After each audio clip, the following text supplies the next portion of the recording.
Okay, तो अब जैसे लास्ट क्लास में हमने कॉलिजन स्टार्ट किया, उसमें इलास्टिक कॉलिजन हमने स्टडी कर लिया, और elastic one dimensional elastic collision हमने स्टडी किया था, जिसमें आफ्टर कॉलिजन वेलोसिटीज क्या होगी उसका एक्सप्रेशन फाइंड आउट किया था। उसके बाद एक परफेक्टली इन इलास्टिक कॉलिजन था, वो स्टडी किया था हमने, ठीक है। तो ये दो टॉपिक्स हमने अभी लास्ट क्लास में अपने स्टडी कर लिए। एक लास्ट टॉपिक इसमें हमारा बचा हुआ है, elastic collision in two dimension. Two dimension में तो इलास्टिक कॉलिजन तो हम जानते ही हैं, what is the elastic collision. So elastic collision is a type of collision in which the momentum remains conserved as well as the kinetic energy is also remains conserved. Okay, momentum and kinetic energy both remains conserved in a elastic collision. And in elastic collision in two dimension का मतलब ये है कि first the before the collisions these two bodies, any two bodies are just moving in a straight line path, then after collision they does not move in a straight line path. Okay, straight line path में move नहीं करेंगे, तो उसको अपन बोलते हैं two dimensional elastic collision in two dimension, ठीक है। तो इसके लिए हम क्या करते हैं, इधर देखो आप, let's take two bodies. Okay, दो बॉडीज लेते हैं हम, लेट्स सी हियर।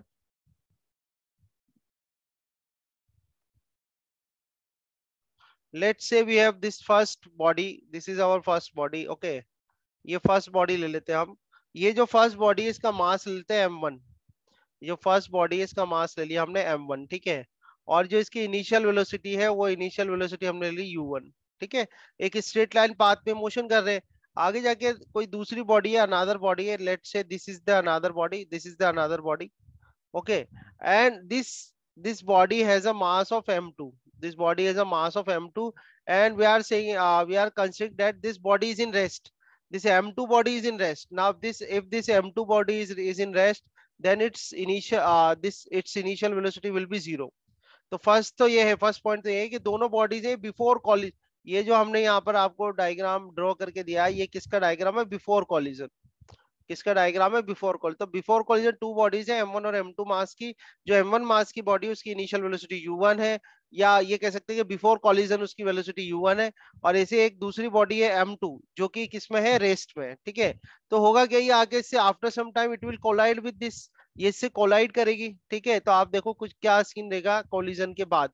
और कॉलिजन हमें कैसा लेना है, इलास्टिक कॉलिजन। कैसा कॉलिजन होगा, इलास्टिक कॉलिजन होगा। तो इलास्टिक कॉलिजन होगा तो क्या होगा, जैसे ये u1 यानी जो m1 मास की बॉडी है, m1 मास की बॉडी m2 मास की बॉडी से कोलाइड करेगी। कोलाइड कैसे करेगी, इलास्टिकली, ठीक है। तब ये जब इलास्टिकली कोलाइड करेगी तो लेट से फर्स्ट बॉडी तो इधर चली गई और ये सेकंड बॉडी है, ठीक है। दोनों बॉडीज जो है now after collision they then do not remain on a, they do not remain on a straight line path. Let's say this is the direction of first body.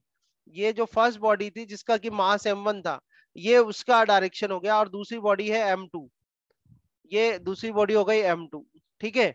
तो हम ये लेते हैं कि let's say that the velocity after collision, the velocity after collision of this body, जो m2 वाली body थी, ये क्या है, m2 वाली बॉडी है। तो m2 बॉडी जो है इसकी वेलोसिटी मान लो आफ्टर कॉलिजन क्या हो गई, v2 हो गई। इसी तरह से ये जो फर्स्ट वाली बॉडी है, इसकी वेलोसिटी आफ्टर कॉलिजन कितने ले लेते हैं अपन, v1 ले लेते हैं। और इसका मास क्या था, m1 था, ठीक है। और ये कितने एंगल से डिफ्लेक्ट हो गए, लेट से जो एंगल यहाँ डिफ्लेक्ट हुआ है ये कह देते हैं इसको, ये θ1 है एंड दिस वन इज θ2। ये θ1 हो गया, θ2 हो गया। बात समझ में आई या नहीं आई, ये बताओ। टू डायमेंशनल कॉलिजन की बात कर रहे हैं, ठीक है। ये मैं वर्डिंग्स में नहीं बताऊंगा, मैंने आपको बता दिया यहाँ पर ही। m1 मास की बॉडी है, वो u1 वेलोसिटी से मूव कर रही है बिफोर कॉलिजन। और कोई दूसरी बॉडी है जिसका m2 मास है, वो रेस्ट में। ये कोलाइड करते हैं, इलास्टिकली कोलाइड करते हैं। इलास्टिकली कोलाइड करते हैं तो स्ट्रेट लाइन पाथ से डिफ्लेक्ट हो जाती है, θ1 से तो पहली वाली बॉडी, θ2 से दूसरी वाली बॉडी। आफ्टर कॉलिजन जो वेलोसिटी है v1 है फर्स्ट बॉडी की, और v2 है सेकेंड बॉडी की। यहाँ तक बात आई या नहीं आई, समझ में बोलो। हाँ सर। क्लियर है, ठीक है। ये जो डायरेक्शन है, I let say this direction is X, obviously X ही लेते हैं अपन तो। ये एक्स डायरेक्शन हो गई, और ये जो डायरेक्शन है ये वाई हो गई, प्लस वाई ले लेते हैं इसको, और इसको ले लेते हैं प्लस एक्स। यहाँ तक आ रहा है समझ में, क्लियर है, बात समझ में आ रही है यहाँ हाँ तक, सर। है ना। अब देखो, ध्यान से देखना हम क्या करेंगे। हम क्या करते हैं, बिफोर कॉलिजन तो हमें कोई इश्यू नहीं है, बट आफ्टर कॉलिजन, है ना, आफ्टर कॉलिजन का हम देखते हैं। इसको m1 वाले को हटाते हैं, ठीक है। आफ्टर कॉलिजन जो वेलोसिटी है, कितनी वेलोसिटी है इसकी, v1 वेलोसिटी है, v1 वेलोसिटी है। तो हम क्या करते हैं, यहाँ पर देखें आप, ये जो वेलोसिटी है इसके कंपोनेंट बना लेते हैं अपन। जो v1 वेलोसिटी है इसके क्या करते हैं, कंपोनेंट बना लेते हैं। कंपोनेंट कुछ इस तरह से बनाते हैं, देखो आप, ये देखो आप, ये अपन इसके कंपोनेंट बनाते हैं। लेट से ये हमारे पास हो गई v1 वेलोसिटी, कितनी हो गई, v1 वेलोसिटी हो गई। Now this angle is θ1, so this angle is also θ1, ये भी कितना होगा, θ1 ही होगा। और θ1 होगा तो दिस x डायरेक्शन में जिसका कंपोनेंट होगा क्या जाएगा, v1 cos θ1 हो जाएगा, सही है। और जो y वर्टिकल कंपोनेंट जो आएगा इसका वो हो जाएगा v1, और ये हो जाएगा साइन, और ये हो जाएगा θ1। आया समझ में यहाँ तक, क्लियर है, क्लियर है, कोई दिक्कत हाँ नहीं है, सर, हाँ। है ना। अभी ऐसा ही अपन यहाँ करते हैं, v2 जो वेलोसिटी है उसके भी कंपोनेंट्स बना लेते हैं, ठीक है। तो इसके कंपोनेंट्स बनाते हैं, देखो आप यहाँ पर इस तरह से, कुछ इस तरह से बनाएंगे, देखना आप, हॉरिजॉन्टल से बनाने हैं, ठीक है। देखें, ठीक है। अब ये एंगल देखो आप, थोड़ा मैं डायग्राम सही कर देता हूँ ताकि आपको क्लियरली समझ में आ जाए। ये डायरेक्शन थी हमारी, ये डायरेक्शन थी v2 की, ये v2 हो गया। So this angle is how much, this angle is θ2। Now this component will be how much, v2 cos, v2 cos θ2, ठीक है ना, v2 cos θ2, and this component is how much, v2 sin θ2, sine theta 2। ठीक है। आया समझ में, यहाँ तक डायग्राम समझ में आ रहा है हाँ बिल्कुल सर, क्लियरली। समझा। Now this is the elastic collision, but two dimensional में हो रहा है। तो टू डायमेंशनल में जब होगा तो अपन को दोनों एक्सिस कंसिडर करनी पड़ेगी, एक्स भी लेना पड़ेगा, वाई भी लेना पड़ेगा, ठीक है। तो फर्स्ट ऑफ ऑल तो यह है कि ये इलास्टिक कॉलिजन है। फर्स्ट ऑफ ऑल तो आपको क्या मालूम है, we know that this is the elastic collision. और इलास्टिक कॉलिजन है तो फर्स्ट पॉइंट में क्या कर सकता हूँ, कौन सा लॉ फॉलो हो सकता है, जो फॉलो होगा यहाँ पे, मोमेंटम कंजर्वेशन लॉ होगा, नहीं होगा, मोमेंटम, क्या कर देंगे अपन, मोमेंटम कंजर्वेशन लॉ लगा देते हैं यहाँ पे, मोमेंटम कंजर्वेशन, कंजर्वेशन लॉ। अब मुझे बताओ कि मोमेंटम कंजर्वेशन लॉ में यहाँ पर लगा रहा हूँ, मोमेंटम जो होता है वो वेक्टर क्वांटिटी होती है कि स्केलर क्वांटिटी होती है, मोमेंटम जो है वो वेक्टर क्वांटिटी है, स्केलर क्वांटिटी है, सर, क्या है, दोबारा बोलना एक बार। वेक्टर। वेक्टर क्वांटिटी होती है, वेरी गुड। तो वेक्टर क्वांटिटी है इसलिए अपन को अलग अलग डायरेक्शन लेनी पड़ेगी। जैसे हम बात कर ले पहले ऑन एक्स एक्सिस, किसकी बात कर ले अपन, एक्स एक्सिस की बात कर ले। तो ऑन एक्स एक्सिस जब आप मोमेंटम कंजर्वेशन लगाओगे तो हम क्या करेंगे, total momentum, total momentum before collision, ठीक है, total momentum before collision on x axis. तो हम ये कर देंगे कि भाई total momentum, total momentum before collision, ठीक है, total momentum before collision is equal to, हम कर देंगे total momentum, total momentum, total momentum after collision, total momentum after collision, ठीक है। तो total momentum before collision, but ये ध्यान रखना है किसके लिए कर रहे हैं अपन, एक्स एक्सिस के लिए कर रहे हैं। तो total momentum before collision on x axis, तो एक्स एक्सिस पे बात करें तो अपने पास क्या जाएगा, m1u1, ठीक है, ये हो जाएगा m1u1 प्लस हो जाएगा आपके पास m2u2, ठीक है, और तो कुछ है नहीं, इजिकल टू। अब एक्स एक्सिस पे देखो आफ्टर कॉलिजन, तो एक्स एक्सिस पर आफ्टर कॉलिजन, तो एक पहला जो m1 वाली बॉडी थी उसका कितना जाएगा m1, और ये जाएगा v1, और ये हो जाएगा पास cos θ1 हो जाएगा, और ये हो जाएगा प्लस m2 देन v2, और ये जाएगा cos θ2। अब देखो यहाँ से u2 जो है वो तो जीरो है, u2 क्या है, जीरो है। तो u2 जीरो है तो आपका हो जाएगा m1u1 is equal to m1v1 cos θ1 then plus m2v2 cos θ2, ठीक है। और ये हमारी आ गई फर्स्ट इक्वेशन, समझ में आया नहीं आया बोलो, क्लियर है सर, वो बात। M1U1 है ना, लेफ्ट हैंड साइड। हाँ m1u1 है ना, u1 हाँ हाँ वेलोसिटी, हाँ। हाँ, u2 तो जीरो है, ठीक है। अब ऐसे अपन सॉल्व कर लेते हैं on y axis, y axis के लिए सॉल्व करते हैं ऑन वाई एक्सिस। तो वाई एक्सिस पे वही करेंगे अपन, टोटल मोमेंटम, क्या करेंगे, टोटल मोमेंटम बिफोर कॉलिजन, यही करेंगे ना, total momentum, total momentum before collision, total momentum before collision, और यहाँ पर आ जाएगा equal to total momentum, total momentum, total momentum after collision, ठीक है, टोटल मोमेंटम आफ्टर कॉलिजन, ठीक है। तो बताओ total momentum before collision y axis पे कितना था, total momentum before collision y axis पे कितना है, बोलो how much, total momentum before collision y axis में जीरो है, वाई वाई डायरेक्शन में तो कोई वेलोसिटी ही नहीं है ना भाई, हाँ वाई डायरेक्शन में तो 0। बिफोर कोलिजन है ही नहीं, तो जीरो आ जाएगा। और आफ्टर कोलिजन देखे तो आफ्टर कोलिजन देखे जो पॉजिटिव में जा रहा है उसको पॉजिटिव ले लेना, जो नेगेटिव में जा रहा है उसको नेगेटिव ले लेना, ठीक है। यानी कि मोमेंटम की बात करते आ जाएगा m1v1 sine theta one, m1v1 sine theta one minus, और ये जाएगा m2v2 और ये जाएगा साइन थीटा टू। समझ में आ रहा है? और यहाँ से I can write that m1v1 sine theta one और इजिकल टू हम कर सकते हैं m2v2 and sine theta two, और ये हमारे पास आ जाएगी equation number two, equation number two. तो ये सारा जो भी अभी हमने सॉल्व करा है ये मोमेंटम कंजर्वेशन लॉ लगाया हमने, और हम स्टडी कर रहे हैं elastic collision in two dimension, ठीक है। ये क्लियर है आपको बात यहाँ तक? आया हाँ समझ में? हाँ ठीक है। सर। अब ये तो सिर्फ अभी हमने लगाया मोमेंटम कंजर्वेशन लॉ, और इलास्टिक कोलिजन जब हम लेते हैं तो इलास्टिक कोलिजन में काइनेटिक एनर्जी भी कंजर्व रहती है, तो हम यहाँ पर काइनेटिक एनर्जी कंजर्वेशन भी लगा सकते हैं। तो हम कर देते हैं यहाँ पर kinetic energy, kinetic energy conservation, kinetic energy conservation. अब मुझे बताओ ये जो काइनेटिक एनर्जी है ये स्केलर क्वांटिटी या वेक्टर क्वांटिटी है? काइनेटिक एनर्जी जो होती है वो स्केलर क्वांटिटी होती है, वेक्टर क्वांटिटी होती है? बोलो जल्दी से बोलो, इतना टाइम मत लगाओ। एनर्जी स्केलर क्वांटिटी या वेक्टर क्वांटिटी है? हम्म और जल्दी। Scalar, energy scale scalar. Scalar quantity, very good. तो यहाँ पर आपको कुछ कंपोनेंट कंपोनेंट करने की जरूरत नहीं है क्योंकि स्केलर क्वांटिटी है। तो देख लो आप पहले, देखो हाफ m1 u1 स्क्वायर आ जाएगा, और u2 तो जीरो ही है यहाँ पर, ठीक है। तो बिफोर हम क्या करेंगे कि भाई kinetic energy, kinetic energy before collision, यही करेंगे अपन। Kinetic energy before collision equal to हो जाएगा kinetic energy, kinetic energy after collision, ठीक है। काइनेटिक एनर्जी आफ्टर कॉलिजन कर दो आप, ठीक है। काइनेटिक एनर्जी बिफोर कॉलिजन कितना जाएगा? ये हो जाएगा 1/2 m1 u1 स्क्वायर हो जाएगा, और इजिकल टू यहाँ पर क्या जाएगा 1/2 m1 v1 square and plus 1/2 और ये हो जाएगा m2 एंड v2 स्क्वायर। तो ये 1/2 तो कैंसिल कर दो आप सबसे। So you will get m1 u1 square equal to m1 v1 square and plus m2 v2 square. तो इस तरह से आपके पास you will get this third equation.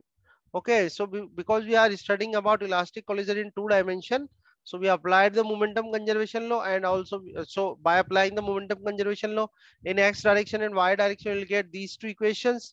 And when we applied the energy conservation law, kinetic energy conservation law, we will get this third equation. Okay, so this is the expression for the elastic collision in two dimension.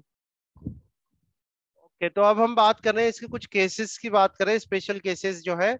और उसमें जो first जो case है वो है glancing collision. तो glancing collision का case ये है कि जो थीटा वन है, that theta one will be equal to 0 degree, approximately 0 degree, and theta two will be equal to 90 degree. Okay, so if I put these values like theta one and theta two, if I put in our equations, अपने पास जो equation है उसमें अगर theta one और theta to की value put की जाए, तो थीटा वन तो है अपने पास 0 डिग्री, थीटा वन जो है कह रहे हैं क्या है 0 डिग्री, तो थीटा वन अगर 0 डिग्री है तो कॉस 0 1 हो जाएगा, ठीक है। और थीटा टू जो है वो कितना 90 डिग्री, देखो क्या करे, थीटा वन 0 है, थीटा टू 90 है, तो थीटा वन तो 0 कर दो यहाँ पे, तो कोस 0 1 हो जाएगा, और थीटा टू 90 कर देंगे तो ये पूरा 0 हो जाएगा। तो यानी m1 u1 इजिकल टू आपने पास आ जाएगा m1 v1, ठीक है। यहाँ से आपके पास आ जाएगा m1 u1 is equal to m1 v1, ठीक है। ये तो एक इक्वेशन, फर्स्ट इक्वेशन से हमारे पास वैल्यू आएगी। सेकेंड इक्वेशन में देखें, सेकेंड में थीटा वन 0 तो साइन 0 है तो 0 हो ही जाएगा, ठीक है। और थीटा टू 90 तो ये 90, इसको 90 कर दो, तो यहाँ से m2v2 इजिकल टू 0 आ जाएगा।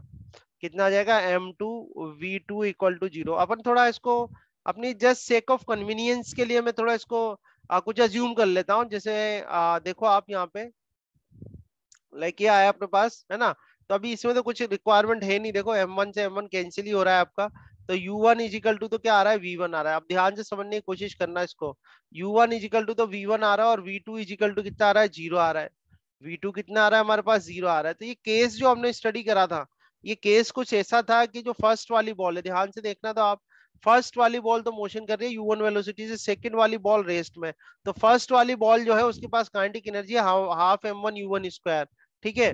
और सेकंड वाली जो बॉल है उसकी काइनेटिक एनर्जी क्या है, 0 है। तो यहाँ पर आ रहा है U1 is equal to V1 and V2 is equal to 0। U1 is equal to V1 and V2 is equal to 0।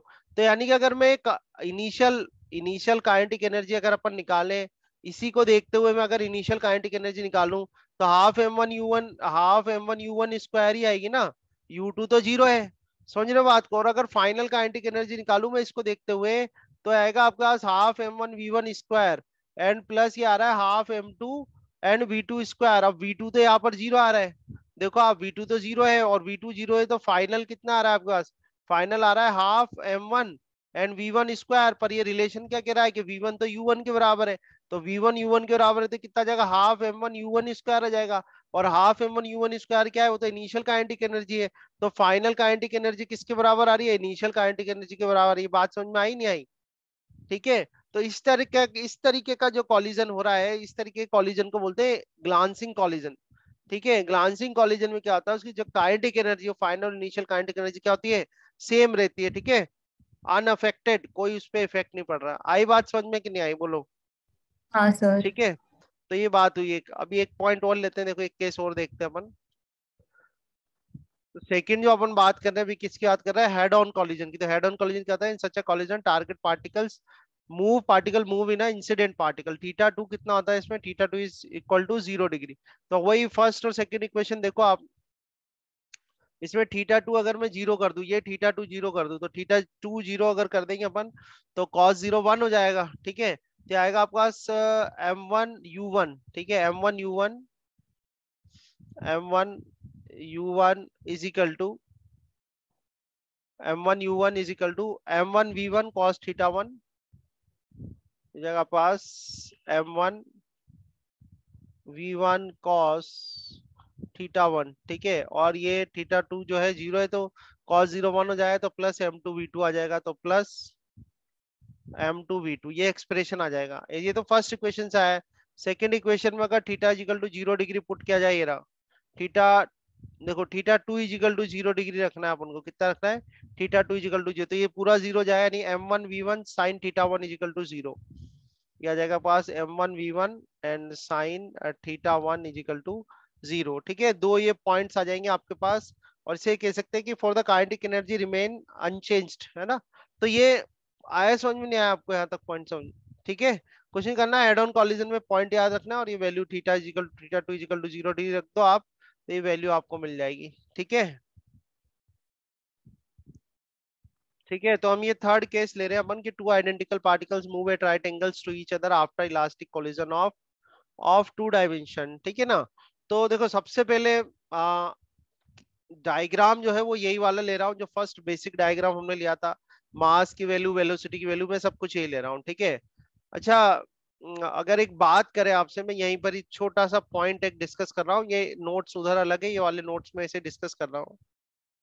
अगर हम बात करें कि कॉलिजन बिफोर कॉलिजन की बात करें, बिफोर कॉलिजन जो फर्स्ट वाली जो बॉडी है उसकी वेलोसिटी कितनी थी, वेक्टर फॉर्म में भी आप कहोगे तो आप कहोगे यू वन क्या होगा, U1 i cap plus x में जा रहा था वो। दूसरा वाला तो रेस में था, उसकी वेलोसिटी 0 है। मैं कहूंगा आफ्टर कॉलिजन जो फर्स्ट वाली बॉडी है, आफ्टर कॉलिजन जो फर्स्ट वाली बॉडी है, उसका वेलोसिटी वेक्टर क्या होगा, बोलो, बोल सकते हो क्या, बता सकते हो आप, क्या होगा, V1 वेक्टर। ठीक है। और V1 वेक्टर इजिकल टू कितना हो जाएगा, बोलो, V1 वेक्टर इजिकल टू कितना जाएगा, V1, ध्यान से देखना, V1 cos थीटा 1। ठीक है, ये आई कैप आ जाएगा, और प्लस ये जगह V1 साइन और थीटा 1, ये हो जाएगा जे कैप। है क्या नहीं?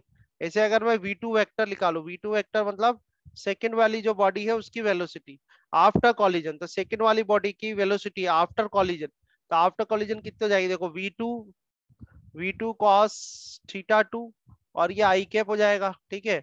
और फिर यहाँ क्या आ जाएगा, माइनस आ जाएगा। ठीक है, माइनस, या आप ऐसे भी कह सकते, ठीक है, माइनस लिखते हैं, माइनस, और ये हो जाएगा V2 साइन थीटा 2, और ये क्या हो जाएगा, जे कैप हो जाएगा। समझ में आई नहीं आई बात, बोलो, ये हाँ आया समझ में? वेक्टर वेक्टर सर, फॉर्म एक में अगर, मिनट, तो हाँ, माइनस कैसे? ये नेगेटिव में जा रहा है ना हाँ कंपोनेंट हाँ इसका, हाँ हाँ सर। माइनस है। आई बात समझ में नहीं आई? ठीक है ना। हाँ थोड़ा सा ये वेक्टर का कॉन्सेप्ट अपन यहाँ यूज करेंगे, देखना। मुझे प्रूफ क्वेश्चन समझ जाओ, मुझे प्रूफ करके बताना है कि टू डायमेंशनल इलास्टिक कॉलिजन जब हो रहा है तो आफ्टर कॉलिजन जो दोनों पार्टिकल से जिनमें हुआ है कॉलिजन इलास्टिक टू डायमेंशनल में, वो क्या जाएंगे, एक दूसरे के परपेंडिकुलर जाएंगे। ठीक है, कैसे कर सकता हूँ? अगर मैं उनके आफ्टर कॉलिजन की वेलोसिटी में प्रूफ कर दूं कि वो आफ्टर कॉलिजन की जो वेलोसिटीज है वो परपेंडिकुलर है एक दूसरे के, तो ऑब्वियसली वो पार्टिकल भी एक दूसरे के परपेंडिकुलर ही जा रहे होंगे, प्रूफ हो जाएगा। आ रही कि नहीं आ रही समझ में बात? तो अब मान लो कि मैं यहाँ पर काइनेटिक एनर्जी कंजर्वेशन लगाता हूँ, तो काइनेटिक एनर्जी कंजर्वेशन से जैसे मैं यहाँ लगा रहा हूँ, ठीक है, हम बोल रहे हैं कि भाई kinetic energy conservation, kinetic energy conservation, ठीक है। तो काइनेटिक एनर्जी कंजर्वेशन लगाता हूँ, बिफोर कॉलिजन काइनेटिक एनर्जी कितनी थी, 1/2, और इसको मैं m कर देता हूँ, और ये क्या जाएगा, u1 का स्क्वायर आ जाएगा। और आफ्टर में कितना हो गया, 1/2, ये m हो जाएगा, और ये v1 का स्क्वायर हो जाएगा, और प्लस 1/2, ये m हो जाएगा, और ये v2 का स्क्वायर हो जाएगा। आया समझ में नहीं आया? 1/2 और m, 1/2 m, 1/2 m, ये कैंसिल हो जाएंगे, तो यहाँ से आपका क्या आ जाएगा, u1 square is equal to v1 square और प्लस v2 स्क्वायर आ जाएगा। ठीक है, और इसको हम क्या कर देंगे, ये स्क्वायर है, इसको हम कर देते हैं यहाँ पर इस एक्सप्रेशन के लिए, मैं इसको फर्स्ट इक्वेशन कर देता हूँ। ये आई बात समझ में नहीं आई, बोलो? हाँ सर। ठीक है, अब मैं लगाता हूँ मोमेंटम कंजर्वेशन लो, तो अब मैं लगाता हूँ कि by by momentum by momentum conservation by momentum conservation law. तो मोमेंटम कंजर्वेशन लॉ लगाए अपन, तो देखो, देखना आप, m मास हो गया, और u1 ये u1 लगाया मैंने, और u1 वेक्टर ले रहा हूं मैं, क्या ले रहा हूँ, वेक्टर ले रहा हूँ, ठीक है। ऐसे यहाँ पर लगा m, ठीक है, और ये v1 वेक्टर ले लिया, और प्लस यहाँ पर भी रख देंगे m, और ये क्या हो जाएगा, v2 वेक्टर हो जाएगा। ये आया नहीं आया, समझे बोलो?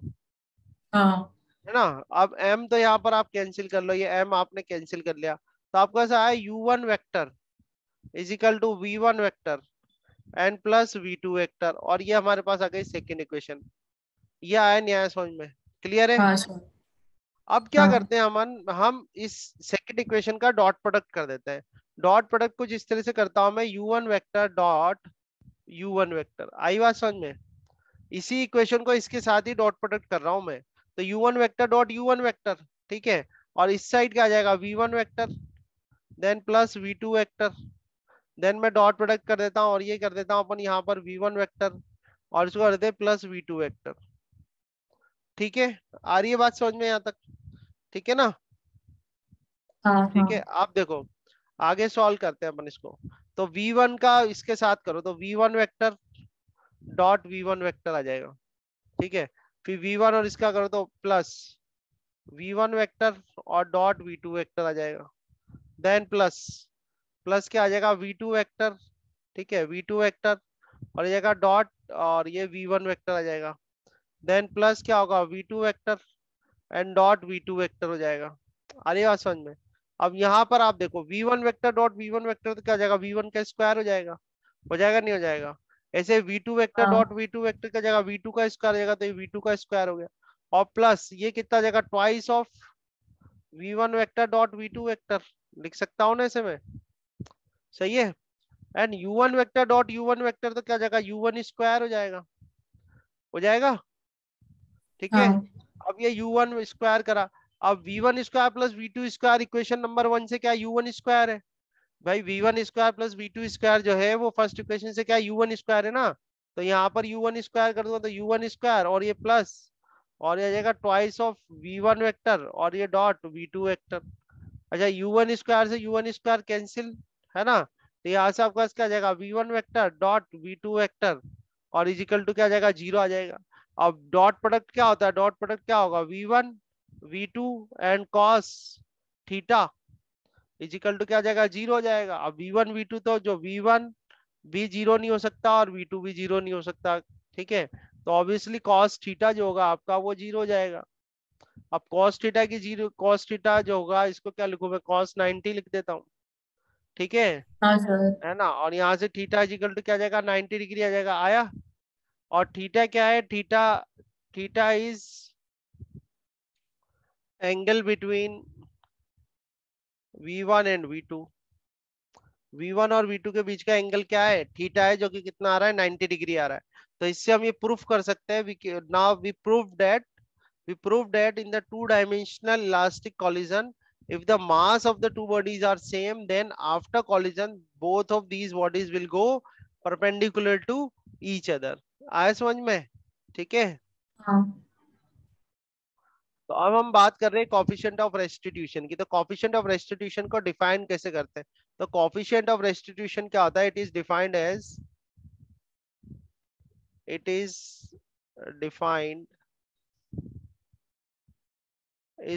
is defined as ratio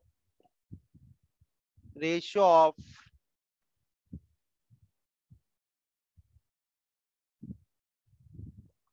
ठीक है, रेशियो ऑफ मैग्नीट्यूड। ठीक है, रेशियो ऑफ मैग्नीट्यूड, ये स्टेटमेंट बताऊं मैं आपको। Ratio of magnitude of relative velocity of, it is defined as ratio of magnitude of relative relative velocity of separation। ठीक है, relative velocity of separation to the relative velocity of relative velocity of relative velocity of approach। ठीक है, तो ये ratio होता है magnitude of relative velocity of separation to the relative velocity of approach. Like for example let's say we have two bodies, और one dimensional motion की बात कर रहा हूं मैं। ये एक बॉडी है और इस बॉडी का जो मास है वो m1 है और वेलोसिटी इसकी u1 है। ठीक है, ये इस साइड जा रही है, ऐसे मोशन कर रही है। नाउ अगेन ये दूसरी बॉडी है m2 और इसकी वेलोसिटी कितनी है? u2 है, ये इस तरफ जा रही है ना। और हम ले रहे हैं कि u1 is greater than u2। क्या ले रहे हैं अपन? u1 is greater than u2। और ये स्ट्रेट लाइन, इस तरह से स्ट्रेट लाइन मोशन हो रहा है। वन डायमेंशनल इलास्टिक कॉलिजन की बात कर रहा हूं मैं। ठीक है, और ये जो डायग्राम हमने बनाया, ये बनाया बिफोर कॉलिजन का। किसका बनाया अपन ने? Before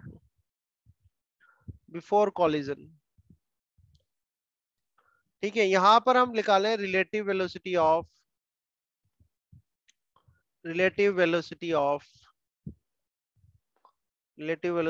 approach. रिलेटिव वेलोसिटी किसी के रेस्पेक्ट में निकलेगी। अगर हम इसमें फर्स्ट बॉडी के रेस्पेक्ट में निकाल दें, ठीक है, रिलेटिव वेलोसिटी ऑफ अप्रोच निकालते हैं। अप्रोच का मतलब ये जो फर्स्ट वाली बॉडी है ये इसके पास आ रही है। किसके पास आ रही है? सेकंड वाली के। ठीक है, और हमने कहा है कि u1 is greater than u2, तो ऑब्वियसली इसके पास आएगी। तो रिलेटिव वेलोसिटी ऑफ अप्रोच कितनी हो जाएगी अपना? u1 माइनस u2 हो जाएगी। हो जाएगी नहीं हो जाएगी? सही है ना? u1 माइनस हाँ u2 लिख सकता है रिलेटिव वेलोसिटी ऑफ अप्रोच। अब ये तो बिफोर कॉलिजन की बात थी। अगर मैं आफ्टर कॉलिजन की बात करूं, ये आफ्टर कॉलिजन है।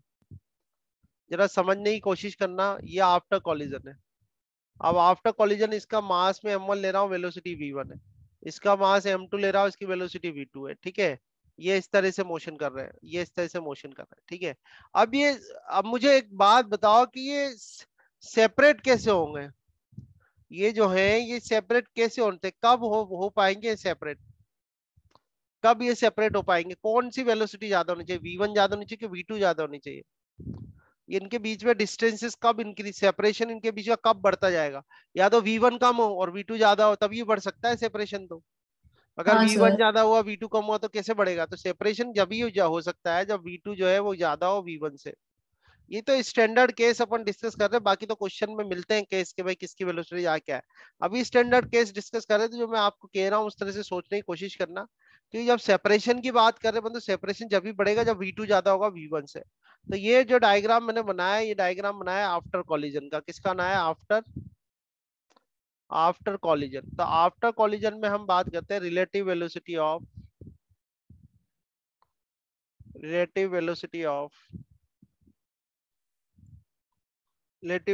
Of separation.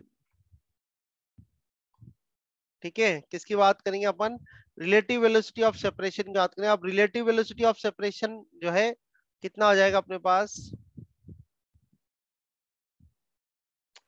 ठीक है, रिलेटिव वेलोसिटी ऑफ सेपरेशन जो है, अगर मैं फर्स्ट बॉडी के लिए लिखता हूं तो v1 माइनस v2 हो जाएगा।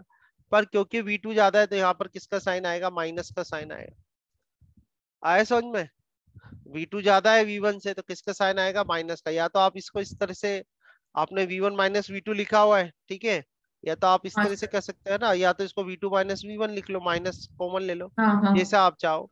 बट इसका रेशो ले लो अब आप, तो रेशो क्या आ जाएगा, माइनस, और ये आ जाएगा आपके पास माइनस आ जाएगा इधर, and you can right V1 minus V2 and divide by, ये आ जाएगा U1 माइनस U2। तो हमेशा आप ध्यान रखना, आप कभी भी इसमें कंफ्यूज मत होना कि नेगेटिव साइन से, नेगेटिव साइन से कंफ्यूज नहीं होना है आपको। U1 माइनस U2 आता है, U1 माइनस U2 इसलिए आता है कि U1 ज्यादा है और U2 कम है, और ऊपर जो है वो V2 माइनस V1 आता है। पर V1 माइनस V2 लिखोगे तो माइनस आपको आगे यहाँ पर कॉमन लेना पड़ेगा। ठीक है, आए समझ में? हाँ सर। ठीक है, अब इसके कुछ केसेस है, जैसे एक केस है कि परफेक्टली इलास्टिक कॉलिजन में क्या होगा, perfectly perfectly elastic collision, perfectly elastic collision. तो देखो, परफेक्टली इलास्टिक कॉलिजन जब आप कर रहे हो ना, तो इलास्टिक कॉलिजन में तो मोमेंटम भी कंजर्व रह रहा है आपका, काइनेटिक एनर्जी भी कंजर्व रह रही है, मोमेंटम भी कंजर्व रह रहा है, काइनेटिक एनर्जी भी कंजर्व रह रही है। तो क्या आप बता सकते हो कि वेलोसिटी ऑफ सेपरेशन और वेलोसिटी, जो बात कर रहे हैं अपन वेलोसिटी ऑफ सेपरेशन की और वेलोसिटी ऑफ अप्रोच, ये क्या होंगी, बोलो क्या होंगी? इसी इक्वेशन को देखो, you can write this equation as E is equal to V2 minus V1, ऐसे भी याद रख सकते हो आप, V2 minus V1 divide by U1 minus U2। तो नेगेटिविटी का कोई चक्कर नहीं है और आपको ध्यान भी रहेगा। ठीक है, E इज इक्वल टू आ गया V2 minus V1 divide by U1 minus U2। अब इसको सॉल्व करके अपन को पता करना है कि E की वैल्यू कितनी आएगी। कर सकते हो आप? कितना आएगा? सर आप बता सकते हो। थोड़ा दिमाग लगाओ ना, क्या होगा इसमें, इसमें क्या होगा अगर इसको सॉल्व करके देखें अपन, सॉल्व करके देखो आप, अगर इसमें हम वो लगा दें क्या, देखो आप, M1 U1 plus M2 U2 is equal to क्या कर दो, M1 V1 plus M2 V2। सही है कि नहीं है? मान लो मास सबके सेम है, मैं कह रहा हूँ M1 इजिकल टू M2 है, एक केस ले लिया मैंने, M1 इजिकल टू M2 है, तो क्या आ जाएगा, U1 प्लस U2, और इजिकल टू क्या आ जाएगा, V1 प्लस V2 आ जाएगा। ठीक है, ये क्या आ जाएगा आपके पास, U1 प्लस U2, और इजिकल टू आ गया आपका V1 प्लस V2 आ गया है ना।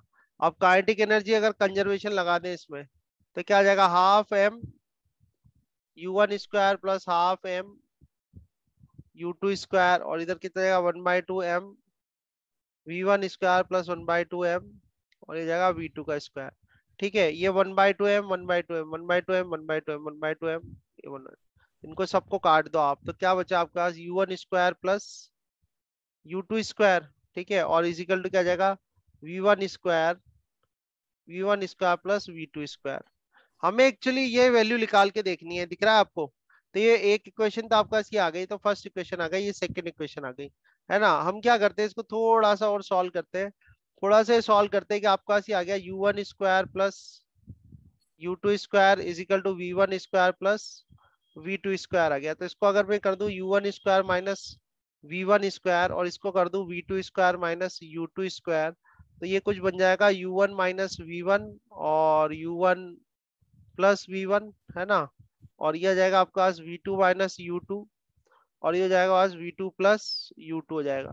अब इसमें अपन डिवाइड कर देते हैं क्या, इसमें हम डिवाइड कर देते हैं, डिवाइड किसे करते हैं, यहाँ से U1 माइनस V1 है ना, ये इक्वेशन नंबर 1 है ना अपने पास, तो इक्वेशन नंबर 1 रख देते हैं अपन, और इक्वेशन नंबर 1 से U1 माइनस V1, ठीक है, U1 माइनस V1 कर देता हूं मैं, और इधर क्या करें भाई, ये तो U1 माइनस V1 हो जाएगा, और V2 माइनस U2 हो जाएगा, तो इसको मैं कर देता हूँ V2 minus U2।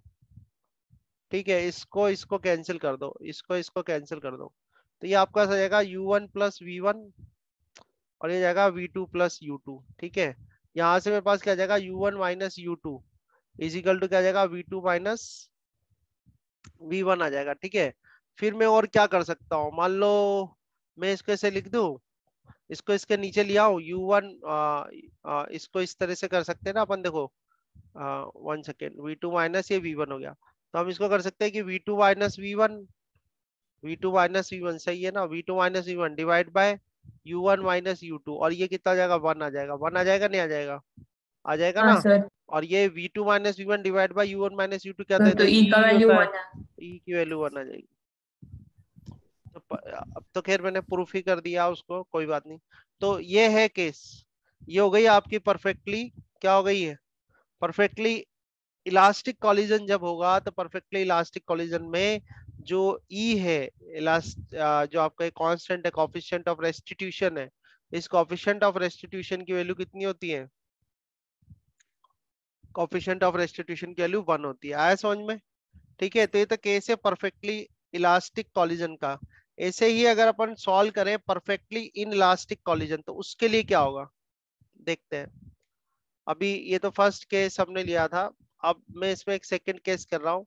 Second case बात कर रहा हूँ कि अगर perfectly perfectly in elastic collision हो तो क्या होगा, परफेक्टली इन इलास्टिक कॉलिजन। ठीक है, तो परफेक्टली इन इलास्टिक कॉलिजन के लिए क्या, कैसे सॉल्व करेंगे। तो परफेक्टली इन इलास्टिक कॉलिजन तो आपने पढ़ा ही है। तो परफेक्टली इन इलास्टिक कॉलिजन में कहता है कॉलिजन के बाद दोनों मिलके चलते हैं, तो दोनों मिलके चलते हैं तो कॉमन वेलोसिटी हो जाती है, यानी कि उसमें v1 इजिकल टू v2 हो जाता है, हो जाता है नहीं हो जाता। तो v1 इजिकल टू v2 अगर हो जाता है तो वेलोसिटी तो ऑफ V1 इक्वल्स टू आपने V1 लिखा है। हाँ सॉरी 2 कर लो।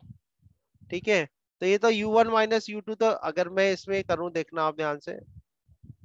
ठीक है, अब देखना आप, तो परफेक्टली इनलास्टिक कॉलिजन मालूम है आपको, कॉलिजन के बाद दोनों मिलके चलते हैं कॉमन वेलोसिटी से। ठीक है, तो यानी कि v1 इजिकल टू v2 आ जाएगा, तो v1 इजिकल टू v2 कर दिया आपने। अब कोफिशिएंट ऑफ रेस्टिट्यूशन लिखेंगे, तो वेलोसिटी ऑफ सेपरेशन, सेपरेशन क्या होगा, v2 माइनस v1 होगा, और अप्रोच क्या हो जाएगा, u1 माइनस u2 हो जाएगा। अब परफेक्टली इनलास्टिक में तो v1 v2 के बराबर तो जीरो आ जाएगा, तो e की वैल्यू कितना आ जाएगी, जीरो आ जाएगी, आएगी नहीं आएगी, बोलो समझ में आई बात। हाँ सर। तो परफेक्टली इलास्टिक कॉलिजन में तो 1 होती है, परफेक्टली इनलास्टिक में 0 होती है। तो अगर हम बात करें इनके बीच की, इन इलास्टिक कॉलिजन का क्या होगा, इसके बीच, इनके बीच की बात करें, इनके बीच की बात करते हैं अपन, इन इलास्टिक कॉलिजन, किसकी बात कर रहा हूं मैं, इन इलास्टिक कॉलिजन। तो इन इलास्टिक कॉलिजन में क्या होगा, ठीक है। तो इन इलास्टिक कॉलिजन में देखो क्या होगा, इन इलास्टिक कॉलिजन में जो ई की वैल्यू है वो 0 और 1 के क्या होगी, बीच में होगी, 0 से लेके 1 तक। ठीक है, ई की वैल्यू जो होगी वो 0 से 1 के बीच में होगी।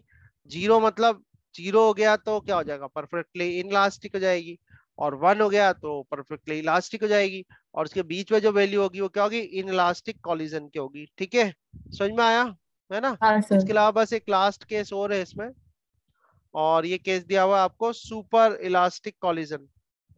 सुपर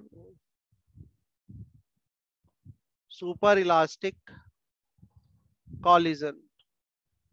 तो सुपर इलास्टिक कॉलिजन जो होता है उसमें ई की वैल्यू क्या होती है, ग्रेटर देन 1 होती है, कितनी होती है, ग्रेटर देन 1। आया समझ में।